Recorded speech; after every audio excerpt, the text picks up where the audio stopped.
Hello everyone, welcome to our YouTube channel. हमारा आज का session again elasticity of demand पे है, जहां हम लोग डिस्कशन करेंगे about types of cross price elasticity of demand. अब इलास्टिसिटी ऑफ डिमांड की बात करें तो ऑलरेडी हमने बहुत सारे सेशंस इस पे अपलोड किए हुए हैं, जहाँ हमने price elasticity of demand as well as income elasticity of demand पे डिटेल डिस्कशन किया है। उनकी डिग्रीज पे, उनकी टाइप्स पे, ग्राफ्स पे, एग्जाम्पल्स पे बहुत डिटेल डिस्कशन हमने किया है। और आज का हमारा डिस्कशन रिलेटेड है types of cross price elasticity of demand पे। आज के सेशन की पीडीएफ आपको हमारे टेलीग्राम चैनल पे मिल जाएगी और टेलीग्राम चैनल की लिंक आपको डिस्क्रिप्शन बॉक्स में दी गई है। आज का सेशन स्टार्ट करने के पहले हम लोग अनअकैडमी कॉम्बैट पे डिस्कशन कर लेते हैं। CA foundation mega combat basically उन स्टूडेंट्स के लिए ऑप्शन अवेलेबल है जो सीए फाउंडेशन के लिए अपीयर होने वाले हैं आइदर इन मई 2022 और नवंबर 2022। बेसिकली इस मेगा कॉम्बैट में पार्टिसिपेट करने का आपको बेनिफिट ये मिलेगा कि पूरी सीए फाउंडेशन की जो आपकी स्टडीज़ है वो फ्री हो सकती है। यहाँ आपको 100% स्कॉलरशिप का भी ऑप्शन दिया जा रहा है। साथ ही साथ जो टॉप 100 रैंकर्स होंगे उनके लिए exciting rewards and gift vouchers भी हैं। ये कॉम्बैट बेसिकली कंडक्ट होगा on 13 March 2022 at 12 PM। Overall इस कॉम्बैट में 1 आवर का टाइम पीरियड मिलेगा एंड 40 क्वेश्चंस होंगे। तो ये जो क्वेश्चंस है ये MCQs ही होंगे, बेसिक क्वेश्चंस पूछे जाएंगे। तो मेरा ये सजेशन होगा कि ज़्यादा से ज़्यादा स्टूडेंट्स आप इसमें पार्टिसिपेट करो।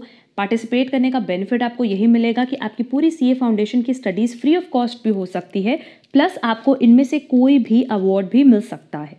ये टेस्ट लाइव टेस्ट होगा, किसी भी तरह का कोई रिकॉर्डेड टेस्ट यहाँ कंडक्ट नहीं हो रहा है।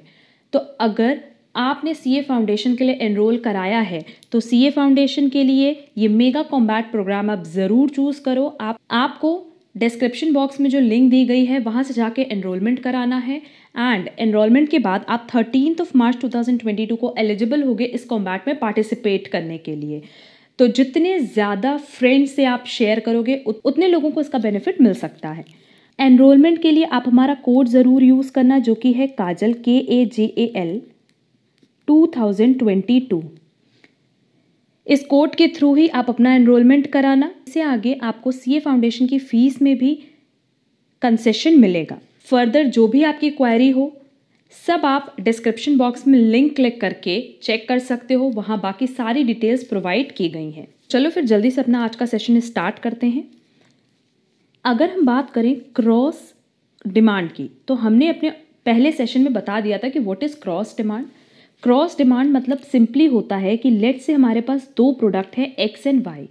एक के प्राइस में चेंज होने से दूसरे की डिमांड में अगर चेंज हो तो उसको हम कहते हैं क्रॉस डिमांड। हमने क्या बताया, सिंपली हमने बोला कि अगर हमारे पास दो प्रोडक्ट हैं लेट से X एंड Y, अगर मार्केट में X की प्राइस डिक्रीज हुई तो Y की डिमांड अफेक्ट होगी, आइदर इंक्रीज होगी और डिक्रीज होगी एंड वाइस वर्सा। और अगर X की प्राइस इंक्रीज हुई तो अगेन Y की जो डिमांड है वो अफेक्ट होगी, आइदर वो इंक्रीज होगी और डिक्रीज होगी। इसको हम कहते हैं क्रॉस डिमांड। क्योंकि देखो अभी तक जब हम बात कर रहे थे प्राइस इलास्टिसिटी ऑफ डिमांड की and income elasticity of demand की, तो उसमें प्राइस अगर X की थी तो डिमांड भी X की थी, इनकम X का था तो डिमांड भी X का था। बट अब क्रॉस डिमांड में ऐसी बात नहीं करें। क्रॉस से नाम ही समझ में आ रहा है, क्रॉस इस वर्ड से मतलब ही समझ में आ रहा है कि हम यहाँ पे दो प्रोडक्ट्स की बात कर रहे हैं। क्लियर? और हम कह सकते हैं दो कमोडिटी की बात कर रहे हैं। तो यह हमने वही चीज़ मेंशन किया कि the demand for a particular commodity may change due to changes in the price of related goods. These related goods may be either complementary goods और substitute goods. This type of relationship is studied under cross demand. तो cross demand मतलब simply हम किन goods की बात कर रहे हैं, complementary goods and substitute goods की। हमने जब इलास्टिसिटी ऑफ डिमांड का सेशन अपलोड किया था तो वहाँ हमने बोला भी था कि इन दोनों टर्म्स के बारे में हम आगे डिस्कशन करेंगे। अब देखो क्रॉस डिमांड की बात करें तो उसमें बेसिकली दो तरह के गुड्स आते हैं। First one is substitute goods and second one is complementary goods. Substitute goods मतलब वो गुड्स जहाँ हम बेसिकली यहाँ दो गुड्स की बात कर रहे हैं, दो कमोडिटी की बात करें, बट इन दोनों को सेम पर्पस के लिए यूज़ किया जाता हो। Let's say T and coffee. अब अगर हम लोग टी एंड कॉफ़ी की बात करें तो जनरली हम ये मानते हैं कि अगर आपको टी नहीं भी मिले, उसकी जगह कॉफ़ी मिल जाए तो वो भी चल जाएगा। क्यों? क्योंकि दोनों को सेम पर्पज़ के लिए यूज़ किया जा रहा है और ऑलमोस्ट दोनों का टेस्ट सेम होता है। अब देखो, हमसे प्रैक्टिकल लाइफ की बात मत करना, क्योंकि प्रैक्टिकल लाइफ में नो डाउट दोनों का टेस्ट भी अलग होता है और दोनों को हम कंसिडर भी अलग अलग करते हैं। अगर हम टी लवर है तो हम टी ही प्रेफर करेंगे, हम कॉफ़ी लवर है तो कॉफ़ी ही प्रेफर करेंगे। बट अब सब्स्टिट्यूट गुड्स का कॉन्सेप्ट समझाने के लिए सबसे best example tea and coffee है। क्यों? क्योंकि दोनों को सेम पर्पस के लिए यूज़ किया जाता है। तो बेसिकली टी एंड कॉफ़ी की बात करें तो लेट से मान लो टी की प्राइस मार्केट में बढ़ गई, तो मैक्सिमम लोग क्या करेंगे, वो कॉफ़ी की तरफ शिफ्ट हो जाएंगे। तो जैसे ही एक प्रोडक्ट की प्राइस बढ़ी, लोग coffee that is second product और कमोडिटी की डिमांड इंक्रीज कर देंगे। इस तरह के प्रोडक्ट को हम कहते हैं substitute goods. And complementary goods मतलब जो एक साथ चलते हैं, just like car and petrol. अगर कार एंड पेट्रोल की बात करें तो ये एक साथ चलते हैं। वैसे ब्रेड एंड बटर, हम ये मानते हैं कि अगर बटर की प्राइस बढ़ेगी तो ब्रेड की भी प्राइस बढ़ जाएगी। क्लियर? और हम कह सकते हैं बटर की प्राइस बढ़ेगी तो ब्रेड की डिमांड डिक्रीज हो जाएगी। वैसे ही कार एंड पेट्रोल में होता है कि जितनी ज़्यादा पेट्रोल की प्राइस बढ़ती जाएगी, हम मानते हैं कि कार की डिमांड डिक्रीज हो जाएगी। और इस तरह के गुड्स को हम क्या कहते हैं, कॉम्प्लीमेंट्री गुड्स। तो सिंपली कॉम्प्लीमेंट्री गुड्स वो होते हैं ऐसे दो गुड्स जो साथ में चलते हैं, जिनको साथ में ही यूज़ किया जा सकता है। और सब्स्टिट्यूट गुड्स मतलब जिनको एक दूसरे की जगह हम इंटरचेंज कर सकते हैं, एक दूसरे की प्लेस पे यूज़ कर सकते हैं। For example tea and coffee. आगे लिखा है cross demand refers to the quantities of a commodity और service which will be purchased with reference to changes in price not of that particular commodity but of other inter related commodities, other things remaining the same. अब देखो, cross demand का मतलब क्या है। हम कह रहे हैं कि एक प्रोडक्ट की डिमांड में चेंज हुआ, बट इस प्रोडक्ट की मतलब इसी पर्टिकुलर प्रोडक्ट की प्राइस में कोई चेंज नहीं हो रहा है, बल्कि अदर रिलेटेड गुड्स की प्राइस में चेंज हो रहा है। और क्योंकि इस अदर रिलेटेड गुड्स की प्राइस में चेंज हो रहा है, उसी की वजह से पहले प्रोडक्ट की डिमांड चेंज हो रही है। क्लियर? हमने पहले बताया कि जैसे प्राइस इलास्टिसिटी में हमने क्या पढ़ा है कि अगर एक्स की प्राइस चेंज हुई तो एक्स की डिमांड चेंज होगी। बट यहाँ क्रॉस डिमांड में हम लोग ये नहीं कह रहे। क्रॉस डिमांड में हम लोग ये कह रहे हैं कि अगर एक्स की डिमांड चेंज हुई तो उसकी प्राइस में कोई फर्क नहीं आया होगा, क्योंकि प्राइस यहाँ एक्स की क्या रहनी है, कांस्टेंट रहनी है। वाई की प्राइस में चेंज आया होगा जिसकी वजह से एक्स की डिमांड चेंज हो रही है। क्लियर? अब देखो, इस स्टेटमेंट पढ़ रहे हैं, बहुत अच्छे से समझ में आएगा। लिखा है cross demand refers to the quantities of a commodity और service which will be purchased with reference to changes in price not of that particular commodity but of other inter related commodities, other things remaining the same. जब सब कुछ same हो, सिर्फ क्या change हो, y की price change हो जिसकी वजह से x की डिमांड चेंज होगी। तो x की क्या प्राइस चेंज हो रही है? नहीं। Clear? Further substitute goods and complementary goods की बात कर लेते हैं कि किस तरह का रिलेशन होगा, किस तरह का ग्राफ होगा।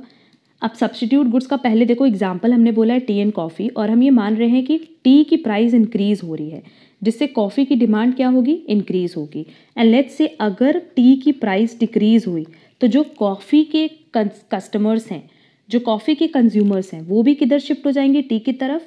तो कॉफ़ी की डिमांड डिक्रीज हो जाएगी। देखो, हम यहाँ पे ग्राफ बना दे रहे हैं। सिंपली यहाँ पे आप लोगों को ये पॉइंट एकदम क्लियर हो जाएगा कि ये एक्स एक्सिस है, ये वाई एक्सिस है। लेट्स से ये हमारा पहला कमोडिटी है टी और ये दूसरा कमोडिटी है कॉफ़ी। अभी तक टी की प्राइस इतनी थी और कॉफ़ी की डिमांड इतनी थी। अब मार्केट में जैसे ही टी की प्राइस इंक्रीज होगी, लोग क्या करेंगे, टी की तरफ से स्विच कर जाएंगे टू कॉफ़ी। वो कॉफ़ी की तरफ जैसे ही स्विच करेंगे तो कॉफ़ी की डिमांड इंक्रीज हो जाएगी। क्लियर? टी की प्राइस भी इंक्रीज हुई, यहाँ पे टी की प्राइस इंक्रीज हुई एंड कॉफ़ी की demand that is quantity increase हो गई। तो यहाँ किस तरह का रिलेशन है, डायरेक्ट रिलेशन, और हम कह सकते हैं पॉजिटिव रिलेशन। एंड जस्ट इसका वाइस वर्सा होगा कि अगर हमारी टी की प्राइस डिक्रीज होगी तो कॉफ़ी की जो डिमांड है वो डिक्रीज हो जाएगी। क्यों? क्योंकि जो कॉफ़ी के कंज्यूमर्स थे वो भी अब शिफ्ट हो जाएंगे टी की तरफ। क्यों? क्योंकि उनको चाय सस्ती मिल रही है तो वो चाय की तरफ शिफ्ट हो जाएंगे। क्लियर? यहाँ देखो वही चीज़ हमने मेंशन भी किया है कि in the case of substitute commodities the cross demand curve slopes upwards that is positively showing that more quantities of a commodity will be demanded whenever there is a rise in the price of a substitute commodity, कि जैसे ही substitute commodity की price बढ़ेगी वैसे ही पहली commodity की quantities increase हो जाएगी. For example tea and coffee, the cross elasticity between two substitutes is always positive, जैसा कि अभी हमने आपको ग्राफ में दिखाया अभी. Next is complementary goods. तो कॉम्प्लीमेंट्री गुड्स का अगेन यहाँ पे हम आप लोगों को ग्राफ बता देते हैं कि लेट से ये ओ है, ये एक्स एक्सिस है, ये वाई एक्सिस है, ये है पेट्रोल और ये है कार. यहाँ पे ये पी डिनोट कर रहा है दैट इज प्राइस और ये डिमांड को शो कर रहा है. लेट से अभी पेट्रोल की प्राइस इतनी है और कार की डिमांड इतनी है. मार्केट में जैसे ही पेट्रोल का प्राइस इंक्रीज होगा लोग कम से कम कार परचेज करेंगे. ये होता है ना, पेट्रोल पे ही कहीं ना कहीं डिपेंडेंट है हमारी कार की डिमांड. तो यहाँ जो हमारा स्लोप बन रहा है वो डाउनवर्ड स्लोपिंग है. ये जो डिमांड कर्व है वो कैसे है, डाउनवर्ड स्लोपिंग. दैट इज किस तरह का रिलेशन होगा, नेगेटिव रिलेशन होगा कॉम्प्लीमेंट्री गुड्स में. क्लियर. और जस्ट इसका रिवर्स होगा कि अगर पेट्रोल का प्राइस डिक्रीज हुआ तो उस केस में जो डिमांड है कार की वो इंक्रीज हो जाएगी. क्लियर. यहाँ पे वही चीज़ मेंशन की गई है कि in the case of complementary goods as shown in the figure below a change in the price of a good will have an opposite reaction on the demand of the other commodity which is closely related और complementary. मतलब वो goods जो आपस में जुड़े हुए हैं उनके केस में क्या होगा कि अगर एक कमोडिटी की प्राइस चेंज होगी तो दूसरे कमोडिटी की डिमांड अपोजिट रिएक्शन देगी, मतलब इन्वर्स रिलेशन होगा. For example car and petrol, bread and butter. The cross elasticity between two complementary goods is always negative. वो हमेशा नेगेटिव रहेगा. अब देखो यहाँ पे कुछ इंपॉर्टेंट पॉइंट्स हमने लिखे जो एग्जाम पॉइंट ऑफ व्यू से बहुत रेलेवेंट होते हैं और एमसीक्यूज में बहुत बार कवर कर चुके हैं. सबसे पहला point, in the case of the cross elasticity of demand the sign that is plus और माइनस इज वेरी इंपॉर्टेंट. सही बात है, क्योंकि प्लस और माइनस से ही पता चल जाता है कि वो सब्स्टिट्यूट गुड्स है कि कॉम्प्लीमेंट्री. अगर प्लस है तो सब्स्टिट्यूट और अगर माइनस है तो complementary. It tells us whether the two goods are complements और substitutes. Next is when two goods X and Y are substitutes the cross price elasticity of demand is positive. ये हमने पहले ही बता दिया ऊपर. A rise in the price of Y increases the demand of X and causes a rightward shift of the demand curve. Basically उससे क्या होगा कि हमारा डिमांड कर्व राइटवर्ड शिफ्ट हो जाएगा. When the cross price elasticity of demand is positive its size is a measure of how closely substitutable the goods are. Greater the cross elasticity the closer is the substitute. अब देखो ये कह रहा है कि अगर क्रॉस प्राइस इलास्टिसिटी पॉजिटिव है तो ये तो हमें पता है कि वो दोनों गुड्स सब्स्टिट्यूट हैं, बट उसकी साइज से ये पता चलता है ना कि दो गुड्स कितने ज़्यादा आपस में जुड़े हुए, कितने ज़्यादा सब्स्टिट्यूट हैं, कितने क्लोजली सब्स्टिट्यूट है. ग्रेटर द क्रॉस इलास्टिसिटी मतलब जितनी ज़्यादा आपकी क्रॉस इलास्टिसिटी का कैलकुलेशन आएगा सब्स्टिट्यूट प्रोडक्ट्स उतने ही ज़्यादा क्लोजर माने जाएंगे. और क्लोजर का मतलब यही होता है कि आप एक प्रोडक्ट की जगह दूसरी प्रोडक्ट बहुत ही ईजिली यूज़ कर सकते हो. अब देखो क्लोज सब्स्टिट्यूट्स की बात करें या वीक सब्स्टिट्यूट्स की बात करें तो सिंपली क्या होता है कि लेट से ये प्राइस है टी की और ये डिमांड है कॉफ़ी की. प्राइस के थोड़ा सा चेंज होने से अगर हमारी डिमांड ज़्यादा चेंज हो रही है, मतलब प्राइस में देखो थोड़ा सा चेंज हुआ उससे डिमांड में बहुत ज़्यादा चेंज हो गया, तो इसे हम कहते हैं क्लोज सब्स्टिट्यूट्स. एंड ये प्राइस है, ये डिमांड है. अब मान लेते हैं कि प्राइस में बहुत ज़्यादा चेंज हुआ बट जो डिमांड है वो थोड़ी सी चेंज हुई है, तो इसको हम बोलेंगे वीक सब्स्टिट्यूट. ये किस तरह का सब्स्टिट्यूट है, वीक सब्स्टिट्यूट. के एक के प्राइस में इतना ज़्यादा चेंज हुआ, लार्ज चेंज हुआ प्राइस में, फिर भी हमारी डिमांड जो है इंक्रीज तो हुई बट बहुत स्मॉल पोर्शन डिमांड का इंक्रीज हुआ. क्लियर. तो प्राइस एंड डिमांड की हेल्प से ही हम बता पाते हैं कि क्लोज सब्स्टिट्यूट क्या है, वीक सब्स्टिट्यूट क्या है. क्लोज सब्स्टिट्यूट तब माना जाता है जब एक कमोडिटी की प्राइस थोड़ी सी चेंज होती है बट दूसरे कमोडिटी की डिमांड बहुत ज़्यादा इंक्रीज हो जाती है, तो वो होता है क्लोज सब्स्टिट्यूट. और अगर ऐसा नहीं, और अगर प्राइस में बहुत ज़्यादा चेंज हो रहा है बट डिमांड थोड़ा सा चेंज हो रहा हो, तो उस केस में हम इसको मानते हैं weak substitute. If two goods are perfect substitutes for each other the cross elasticity between them is infinite. अगर परफेक्ट सब्सटीट्यूट्स है, अभी तक देखो हम जैसे टी कॉफ़ी की बात कर रहे थे तो हमने स्पेशली बताया कि कुछ लोग टी की तरफ से शिफ्ट हो जाएंगे कॉफ़ी की तरफ, बट जो हार्डकोर लवर है टी के या हार्डकोर लवर है कॉफ़ी के, वो स्विच नहीं करते। क्लियर? तो वो कहीं ना कहीं परफेक्ट सब्सटीट्यूट्स की वहाँ बात नहीं हो रही।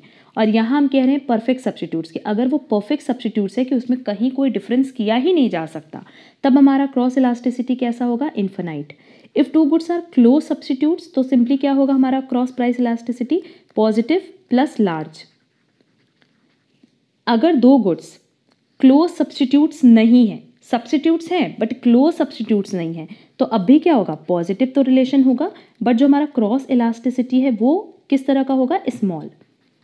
And last, if two goods are totally unrelated, just like shoes and wheat, the cross price elasticity between them is zero. तब तो उनके बीच में किसी तरह का कोई क्रॉस इलास्टिसिटी होगा ही नहीं। क्लियर? तो ये पॉइंट याद रखना, क्योंकि एमसीक्यूज में पूछता है कि अगर परफेक्ट सब्सटीट्यूट्स हैं तो क्रॉस इलास्टिसिटी क्या होगा? इन्फिनाइट। अगर क्लोज सब्सटीट्यूट्स है तो पॉजिटिव प्लस लार्ज। अगर नॉट क्लोज सब्सटीट्यूट्स है, मतलब सब्सटीट्यूट्स है बट क्लोज नहीं है, तो पॉजिटिव होगा प्लस स्मॉल होगा। एंड लास्ट इज अगर अनरिलेटेड है तब तो सिंपली किस तरह का रिलेशन होगा? जीरो।